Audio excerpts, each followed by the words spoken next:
사랑하는 여러분, 여러 차례 말씀드렸다시피 로마서는 내용적으로 볼 때 크게 둘로 나눌 수가 있습니다.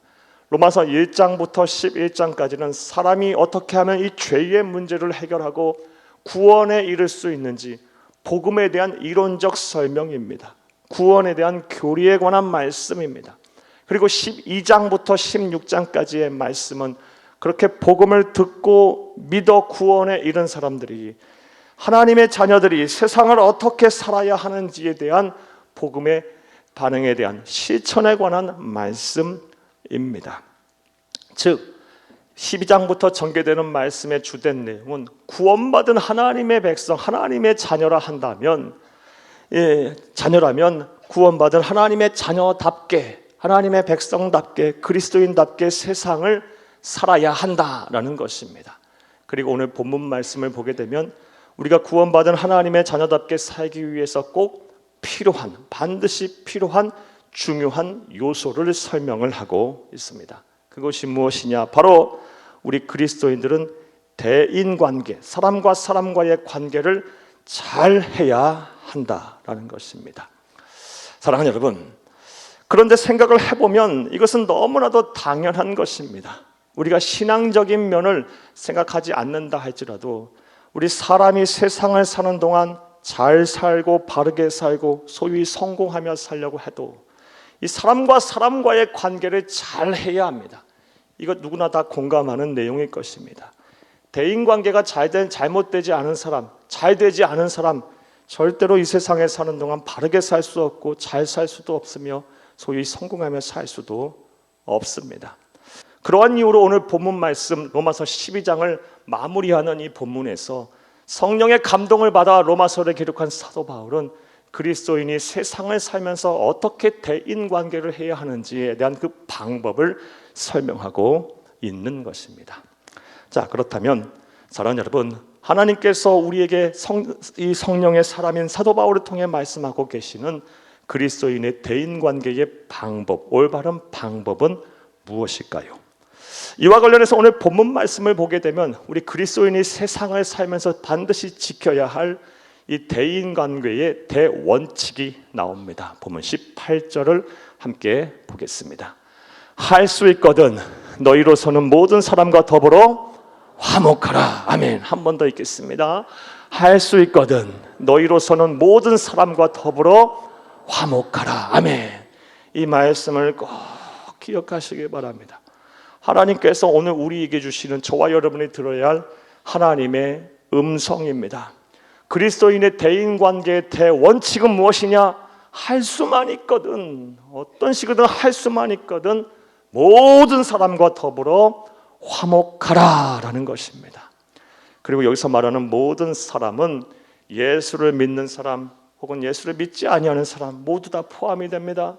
또한 나에게 호의적인 사람, 심지어 나에게 적대적인 사람까지도 전부 포함하는 것입니다. 할 수만 있거든 모든 사람과 더불어 뭐 해라? 화목하라. 이것이 그리스도인의 대인관계의 대원칙입니다. 한 번 더 따라 하시겠어요? 할 수만 있거든 모든 사람과 더불어 화목하라. 그리스도인이 사는 법입니다. 대인관계를 하는 것에 있어서 가장 중요한 원칙입니다. 한 번 더 따라 하시겠어요? 할 수만 있거든 모든 사람과 더불어 화목하라. 아멘, 아멘. 이 말씀을 꼭 기억하시기를 바라요. 자, 그런데 솔직히 말씀드려서 할 수만 있거든 모든 사람과 더불어 화목하는 것이 얼마나 힘이 든 일입니까? 여러분 생각을 한번 해보시기를 바랍니다. 나와 신앙관이 같고 한 하나님을 섬기고 또 나에게 호의적인 사람과도 살다 보면 부딪히기도 하고 갈등도 생기고 분쟁도 생기고 다툼도 일어나는데 나와 전혀 신앙관이 달라요. 삶의 가치관도 달라요. 그리고 심지어 나에게 적대적인 사람과 화목하게 지내려 한다면 이거 참 쉬운 일이 아닐 거예요. 고생이 이만저만이 아닐 겁니다. 그럼에도 불구하고 우리는 반드시 이 모든 사람과 더불어 할 수만 있거든 화목하라는 말씀을 꼭 지켜야 합니다. 왜냐하면 우리 주 예수 그리스도께서 그렇게 사셨기 때문입니다. 우리 주 예수 그리스도께서 그렇게 말씀하셨기 때문입니다. 우리 주 예수님께서 그것이 우리에게 간절히 원하고 계시기 때문입니다. 사랑하는 여러분, 우리 주 예수님께서는 이 세상 사시는 동안 모든 사람과 더불어 화목하셨습니다. 예를 한번 들어볼까요? 예수님은 정말 부유하고 영향력 있는 니고데모나 아니면은 이 삭개오 같은 사람과도 친구가 되셨고, 저 밑바닥의 인생이었던 창녀이자 귀신 들렸던 막달라 마리아나, 아니면 38년 동안 아무도 찾지 아니하는 버림받은, 아무도 관심 가져주지 아니하던 이 38년 된 병자와도 손을 잡아주셨고요. 남편을 5번이나 갈아치운 이런 사마리아 여인과도 함께 하셨고요. 죄인들과도 함께 하셨어요. 누구와도 다 화목하게 지내셨어요. 이것은 예수님의 제자의 구성을 봐도 알 수 있습니다. 예수님의 제자 중에는요, 극우 민족주의자로서 폭력 혁명론자였던 젤로 땅 시몬 같은 사람도 있었고요, 정반대편에 있었던 사람, 로마 정부와 협력하면서 민족의 배반자라는 소리를 듣고 세금을 포탈했던 세리 마타와 같은 사람도 있었어요. 예수님은 모든 사람과 더불어 화목했어요. 그리고 예수님께서는 지금 교회를 향해, 우리를 향해 이것을 요구하고 계세요. 교회가 분열이 되면 안 돼요. 분열을 조장하면 안 돼요. 오늘날 교회가 감당해야 될 시대적 사명은요, 통합이에요. 교회 안에서는 정치적 이념도 필요가 없어요. 빈부귀천, 신분의 지위고하가 필요 없는 거예요. 아무 소용이 없는 거예요. 예수 안에서 모두가 하나가 되어야 합니다. 자, 그렇다면 우리가 모든 사람과 더불어 화목하기 위해서 우리는 구체적으로 어떠한 실천을 해야 할까요? 오늘 본문 말씀에서 성령의 감동을 받은 사도 바울은 우리에게 무엇을 권면하고 있을까요? 자, 이제부터 따라하시겠습니다. 첫째로, 우리를 박해하는 자들을 축복해야 합니다. 우리를 박해하는 자를 축복함으로 모든 사람과 더불어 화목해야 합니다. 오늘 본문 14절을 함께 읽겠습니다. 너희를 박해하는 자를 축복하라. 축복하고 저주하지 말라. 모든 사람과 화목하려면요, 심지어 나를 박해하는 자까지도 축복해야만 해야 돼요. 그래야만 모든 사람과 더불어 화목할 수 있어요. 자, 그렇다면 여기서 말하는 박해하는 자는 누구를 말하는 걸까요? 이에 대해서 두 가지 해석이 있어요. 꼭 두 가지 해석 기억하세요. 첫 번째 해석은 좀 협의, 좁은 의미로서의 해석으로, 여기서 말하는 박해하는 자란 기독교 신앙을 빌미 삼아, 그것을 문제 삼아 정신적, 육체적으로 우리에게 고통을 주는 사람들을 말해요. 사랑하는 여러분, 이런 사람조차도 뭐 해라? 축복해라. 그래서 그들과 더불어 뭐 해라? 화목해라. 이것이 하나님이 우리에게 주시는 말씀입니다. 이것을 온전히 믿는 저와 여러분 되기를 간절히 주의 이름으로 축복합니다. 우리나라는 종교의 자유가 보장된 나라입니다. 하지만 지금도 여전히 예수 믿는다는 이유로 어려움을 당하는 분들이 많습니다. 성경은 그러나 말씀하고 계십니다. 그런 사람들에게도 뭐 해라? 저주하지 말고 축복함으로 모든 사람과 더불어 화목하라 라고 말씀하고 계세요. 사랑하는 여러분, 박해하는 자의 또 다른 의미는요, 좀 광의, 좀 넓은 의미로서 신앙과 상관없이 이유 없이 까닭 없이 나를 괴롭히는 사람들을 말해요. 우리 세상에는요, 그런 분들이 많아요. 그런 사람들이 의외로 많아요. 이유 없이 까닭 없이 나를 정신적으로 육체적으로 힘들게 하는 사람들이 많습니다. 그런 사람들까지도 뭐 해라? 저주하지 말고 축복함으로 모든 사람과 더불어 화목하라라고 오늘 본문에서 성경은 우리에게 권면을 하고 있습니다. 사랑하는 여러분, 세상을 살다 보면 제일 억울할 때가 언제일까요? 나는 잘못한 것도 없는데, 나는 관계도 없는데 까닭 없이 이유 없이 내가 손해를 보고 어려움을 당하고 또 마음고생을 해야 되고 직접적으로는 피해를 입게 되면요, 억울하겠죠. 원통하겠죠. 그런 피해를 입힌 사람에게 화도 나겠고요. 또 그런 사람 막 저주하겠죠. 그런데 하나님은 그렇게 하지 말라고 우리에게 말씀을 하고 계십니다. 솔직히 이런 말씀을 전하려고 하면 설교자로서 참 괴롭습니다. 그리고 마음도 답답합니다. 이렇게 한다는 것 자체가 쉬운 일이 아니기 때문에 그래요. 자, 그렇다면 우리가 이 나를 박해하는 자들까지도 저주하지 않고 축복함으로 모든 사람과 더불어 화목하게 하려, 화목을 이루려면 우리가 어떻게 하면 될까요? 하나님의 말씀은 우리에게 또 어떤 권면을 하고 있을까요?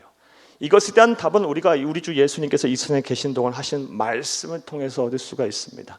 누가복음 10장 5절에서 6절을 함께 읽겠습니다.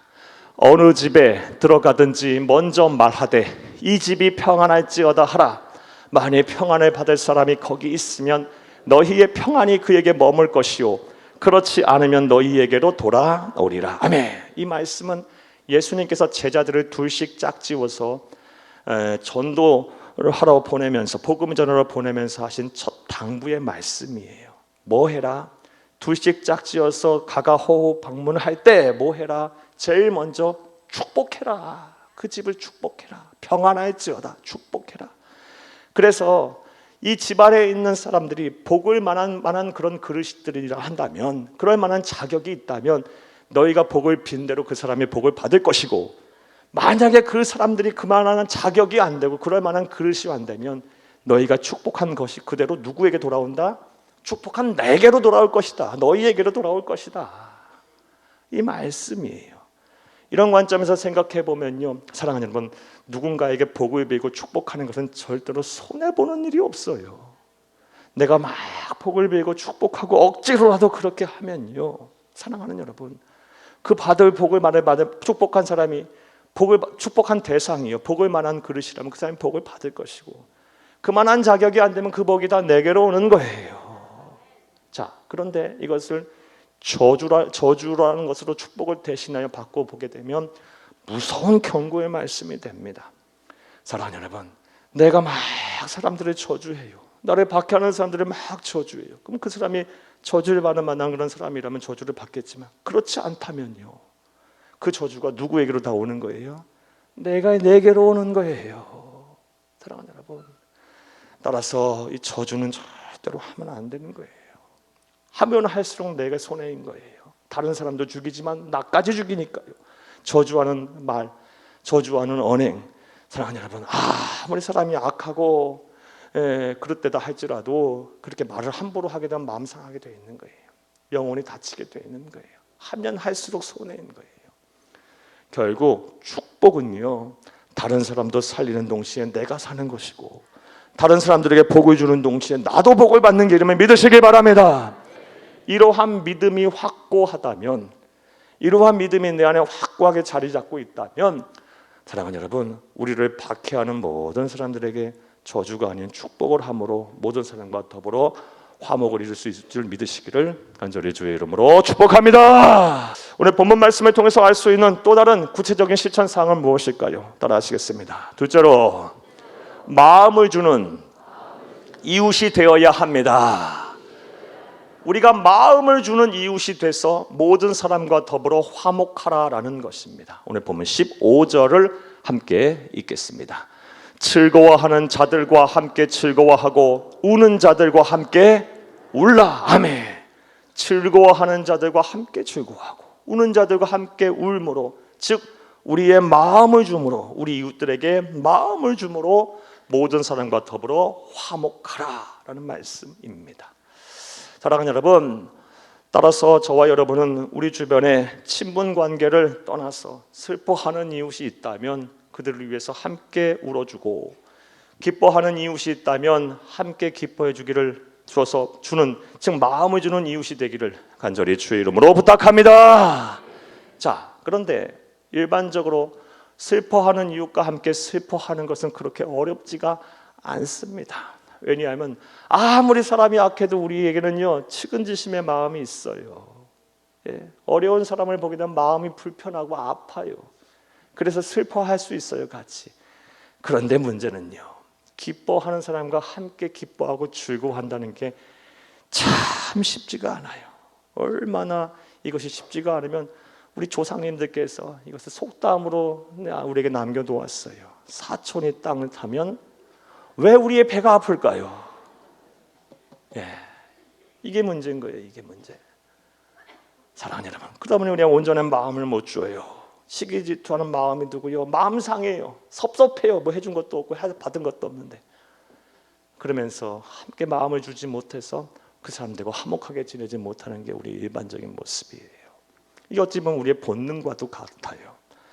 그렇다면 이런 본능을 억제하면서 우리가 슬퍼할 때 같이 슬퍼하고 기뻐할 때 같이 기뻐하는 마음을 주는 이웃이 되려면 어떻게 하면 될까요?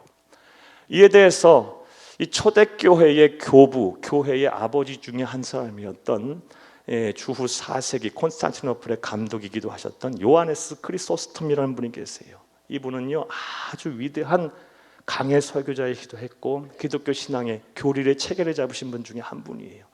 이분이 이 로마서 강해 설교를 하면서 이런 글을 남겨놨어요. 오늘 본문 말씀과 관련해서 우는 자들과 함께 우는 것은 그렇게 어렵지가 않다. 오늘 드린 말씀이죠. 하지만 웃는 자들과 함께 웃으려면 고매한 인격을 닦는 훈련이 필요하다라고 말씀했어요. 그냥 되는 게 아니고 우리의 인격이 고매해져야 한다는 것입니다. 이런 훈련을 해야 된다고 말씀하시며 그 훈련이 무엇인지는 오늘 본문 16절이다라고 제시하셨어요. 16절을 함께 읽겠습니다. 서로 마음을 같이 하며 높은 데 마음을 두지 말고 도리어 낮은 데 처하며 스스로 지혜 있는 채 하지 말라. 이런 훈련하면 뭐 한다는 거예요? 슬퍼할 때 같이 슬퍼해 줄 수 있을 뿐더러 당연한 것이고 기뻐할 때도 같이 기뻐할 수 있어서 마음을 주는 이웃이 돼서 모든 사람과 더불어 화목할 수 있다랍니다. 16절에 마음을 같이 하여 높은 데 마음을 두지 말고 도리어 낮은 데 처하며 스스로 지혜는 취하지 말라. 뭐 하자는 겁니까? 한마디로 겸손하라라는 거예요. 겸손의 훈련을요 하나님의 나라 가는 그날까지 하는 겁니다. 우리 그리스도인은요 매일매일 제 자신을 쳐서 복종시켜서 우리 예수님처럼 겸손해지려고 낮아지려고 노력하면요 기뻐할 때 같이 기뻐하고 슬퍼할 때 같이 슬퍼하는 마음을 주는 이웃이 될 수 있어요. 내가 겸손하지 못하고 내가 스스로 지혜 있는 척하고 높은 데 낮은 데 있지 않고 높은 데 있으니까요 다른 사람 높아지는 거 다른 사람 잘 되는 거 꼴을 못 보는 거예요. 우리가 화목할 수가 없는 거예요. 사랑하는 여러분, 저와 여러분 하나님의 나라 가는 그날까지 이 겸손의 훈련은 날마다 해야 할 줄로 믿습니다. 근데 이거 해서도 되고 하고 싶으면 하고 하기 싫으면 많은 문제가 아니에요. 왜냐하면 이 겸손은요 우리 주 예수님의 대표적인 성품입니다. 마태복음 11장 29절 말씀 한번 읽어볼까요? 함께 보겠어요. 나는 마음이 온유하고 겸손하니 나의 멍에를 메고 내게 배우라. 그리하면 너희 마음이 쉼을 얻으리니. 아멘. 나는 마음이 온유하고 뭐하다? 겸손하다. 나를 배우라 그랬어요. 배우라. 그래야 쉼을 얻는다. 우리 주 예수님의 마음이 성품이 온유하고 겸손하다면 우리 예수님처럼 살기로 작정한 그리스도인이고 예수님의 귀한 생명을 빚진 자로서 우리가 겸손의 훈련을 날마다 해야 돼요. 낮아지는 연습을 하면 할수록 우리는 우리의 이웃들에게 마음을 주는 이웃이 될 것이고요 모든 사람과 더불어 화목할 수 있을 것입니다. 할렐루야! 이런 애와 실천이 저와 여러분 가운데 충만하기를 간절히 주의 이름으로 축복합니다. 자, 세 번째로 모든 사람과 더불어 화목하라는 이 인간관계의 대원칙을 지키기 위해서 우리가 해야 할 구체적인 실천사항이 무엇일까요? 따라 하시겠습니다. 셋째로 보복하지 말아야 합니다. 보복하지 않음으로 우리는 모든 사람과 더불어 화목해야 합니다. 오늘 보면 17절을 함께 보겠습니다. 아무에게도 악을 악으로 갚지 말고 모든 사람 앞에서 선한 일을 도모하라. 아멘. 악을 악으로 갚지 말라. 뭐 하라는 거예요? 보복하지 말라. 참 그런데 이것도 하기가 참 쉽지가 않아요. 사람은 왜냐하면 근본적으로 손해를 못 보고 삽니다. 이게 인간의 또 본성이에요. 내가 손해를 입었다 그럼 그거 반드시 만회해야 돼요. 나에게 손해를 끼쳤다 그럼 그 사람에게 보복해야 돼요. 눈은 눈으로 이는 이로. 이게 우리 인간의 본성이에요. 이런 본능을 억제하면서 보복하지 않고 늘 손해보는 것 같은 마음 가지고 어떻게 다른 사람과 더불어 화목을 이루겠어요? 이것도 쉬운 일이 아니에요. 자, 그렇다면 우리가 보복하지 않으려면, 그래서 모든 사람과 더불어서 우리의 본능을 억제하면서 화목하려면 어떻게 하면 될까요? 그것에 대한 답은 오늘 보면 19절에서 21절에 있습니다. 함께 보겠습니다. 내 사랑하는 자들아, 너희가 친히 원수를 갚지 말고 하나님의 진노하심에 맡기라. 기록되었을 때 원수 갚는 것이 내게 있으니 내가 갚으리라 라고 주께서 말씀하시니라. 아멘. 이 믿음이 있으면 되는 거예요. 그럼 내가 보복하지 않는 거예요. 보복은 내 소관이 아니라 누구 소관이다? 하나님이 하시는 일이다. 나는 하나님의 백성이다. 하나님의 자녀다. 하나님의 자랑스러운 하나님의 자녀다. 존귀한 자다. 내 모든 마음의 원통함과 억울함은 누가 풀어주신다? 하나님이 갚으실 것이다. 내 마음을 시원케 하실 거라는 이 믿음이 내 안에 확 있다면 우리의 본능을 억제하고 보복하지 않을 것입니다. 자, 그리고 나서 또 뭘 해야 되냐? 이후의 말씀도 보겠어요. 20절, 21절 함께 보겠습니다. 내 원수가 줄이거든 먹이고 목마르거든 마시게 하라. 그리함으로 네가 숯불을 그 머리에 쌓아 놓으리라. 악에게 지지 말고 손으로 악을 이기라. 아멘. 20절 말씀부터 해석부터 좀 하겠습니다. 내 원수가 줄이거든 먹이고 목마르거든 마시게 하라. 원수 갚는 것은 내 소관이 아니라 하나님이 하실 것이다. 하나님 앞에 맡겨라. 그 이후 뭘 하는 겁니까? 원수가 배고파하거든 먹여주고, 원수 같은 사람 목말라 하거든 마시게 해라. 그러면 어떤 일이 일어난답니까? 네가 숯불을 그 머리에 쌓아놓은 것처럼 된다면. 이게 무슨 말이에요? 숯불을 머리에 쌓아놓으면 어떻게 돼요? 머리가 타기도 하겠지만 뜨겁겠죠. 그게 뭔 얘기예요? 우리가 원수 갚는 것을 다 하나님 앞에 맡기고 오히려 원수 앞에서 온정과 사랑을 베풀어주면 그 사람의 머리에 뭐가 되는 거예요? 막 숯불을 올리는 것처럼 화끈화끈거려서 부끄러워서 수치스러워서 자신의 죄를 회개하고 사죄하고 용서를 빈다라는 말씀이에요.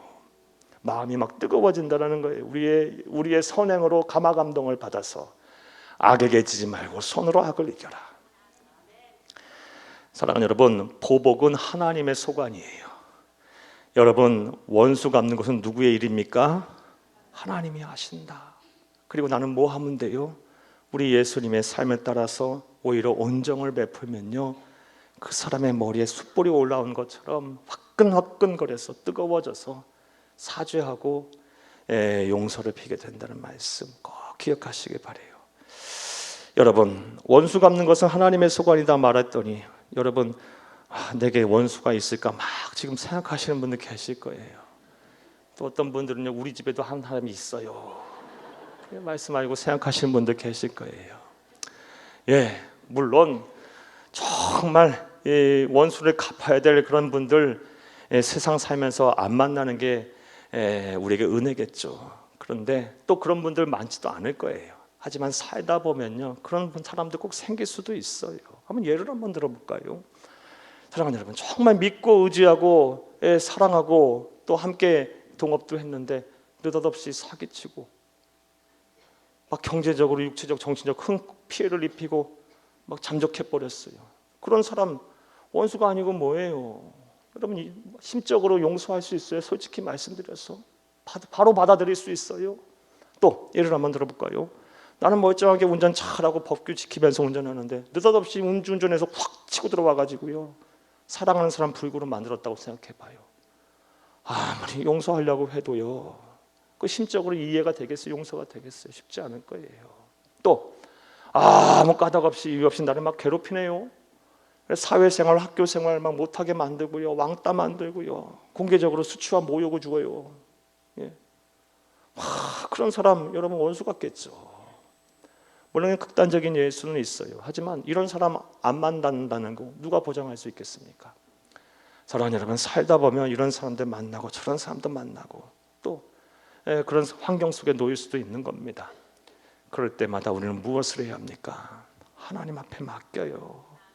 예, 여러분, 원수 갚으려 해봤자 되지도 않고 그거 하다가 인생, 그 귀한 인생 낭비하고 마음고생, 몸고생 하다가 좋은 세월 다 지나가요.